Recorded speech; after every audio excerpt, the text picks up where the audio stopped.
నమస్తే, welcome to SR6 news.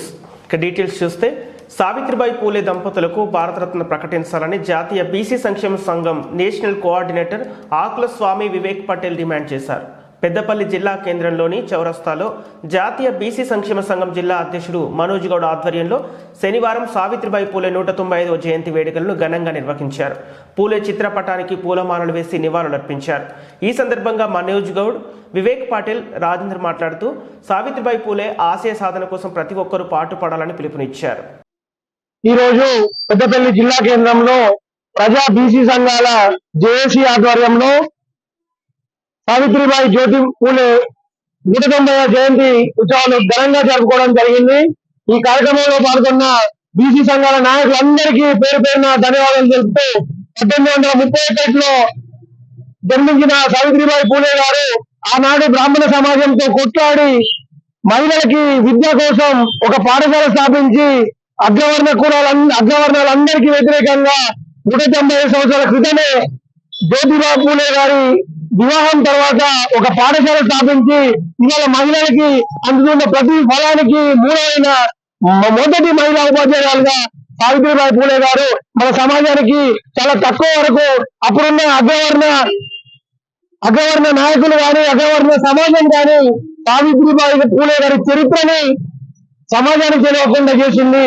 కానీ ఈ రోజున బీసీ సంఘాలు బీసీ సమాజం కొన్నేళ్లుగా సావిత్రిబాయి పూలే గారి చరిత్రని సమాజానికి తెలియజేస్తూ భారతదేశ మొట్టమొదటి ఉపాధ్యాయురాలు క్రాంతి జ్యోతి సావిత్రిబాయి పూలే గారి జయంతి సందర్భంగా 195వ జయంతి సందర్భంగా ఈ రోజు మనం ఇక్కడ జయంతి ఉత్సవాలను చాలా ఘనంగా జరుపుతా ఉన్నాం.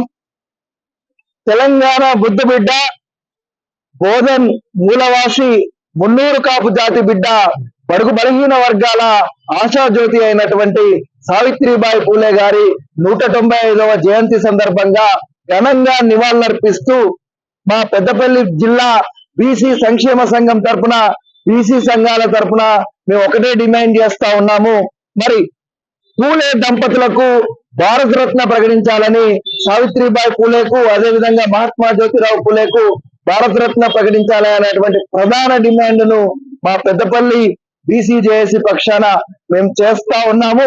ఈరోజు మహిళలకు ఉద్యోగ ఉపాధి అవకాశాలు వస్తున్నాయంటే దానికి ప్రథమ కారకురాలు అందరికీ విద్యనించినటువంటి మరి చదువుల తల్లి సరస్వతి దేవి ఏ విధంగానైతే దేవతగా కొలవబడతా ఉందో మరి ఈ రోజు సావిత్రిబాయి పూలే గారు కూడా ఈ రోజు మా ఇంటి ఆడబిడ్డ మరి చదువుల తల్లిగా మేము పిలుచుకుంటూ మరి అటువంటి సావిత్రిబాయి పూలే గారి జన్మదినాన్ని మరింత ఘనంగా నిర్వహిస్తూ భారతరత్న ప్రకటించాలని చెప్పి డిమాండ్ చేస్తా ఉన్నాం. సావిత్రిబాయి పూలే జన్మదిన వేడుకలు ఘనంగా నిర్వహించడం జరుగుతుంది. మరి ఈరోజు బీసీలందరూ కూడా తొలి మహిళా ఉపాధ్యాయురాలు సావిత్రిబాయి పూలేను ఆదర్శవంతంగా తీసుకొని మరి ఆమె చూపించిన దారి ఏదైతే ఉందో, ఆశయాలు ఏదైతే ఉందో, మహిళలలో అంటరానితనం, కుల వివక్ష, సతీ సహగమనం ఇలాంటి చాలా అన్ని కార్యక్రమాలను మహిళలలో చైతన్యం తీసుకురావడానికి తాను ఎంతగానో కృషి చేసింది.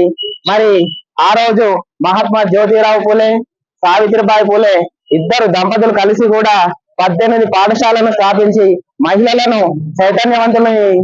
చైతన్యవంతులను చేస్తూ మరియు సమాజానికి ఎంతో మేలు చేశారు. అదేవిధంగా ఈ రోజు మన బీసీలో కూడా ఎంతో కొంత ఐక్యత ఉందంటూ వారిని ఆదర్శంగా తీసుకొని ఈ రోజు కూడా మనం తెలంగాణ రాష్ట్రంలో 42% రిజర్వేషన్ కోసం అదేవిధంగా మహిళల రిజర్వేషన్ కోసం పోరాటం చేయడం జరుగుతుంది.